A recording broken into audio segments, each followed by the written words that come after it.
تو 3 پارت یه اختلال روانی رو کامل یاد بگیر. اختلال هراس یا پنیک دیسوردر چیه و چه علائمی داره؟ اختلال هراس با تجربه مکرر و غیر منتظره حملات پنیک تشخیص داده میشه. یعنی اگه فرد در طول ماه 2 بار حمله عصبی یا حمله پنیک بهش دست داده بشه، ما بهش میگیم اختلال هراس یا پنیک دیسوردر داره.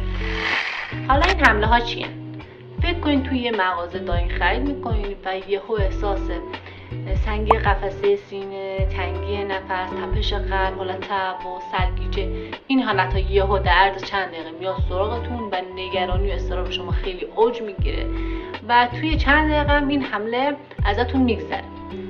ولی یک عالمه علائم جسمی و روانی همراه خودش داره و اینکه بعد اینکه اون حمله رو میگذرونین، فرد همش نگران این که دوباره این حمله سراغش نیاد یا اینکه اگه این حمله سراغش بیاد میتونه دوباره از پسش بر بیاد یا نه. این دقیقاً حمله پنیکه. حالا سبب شناسی یا دلایل این اختلال میتونه چی باشه؟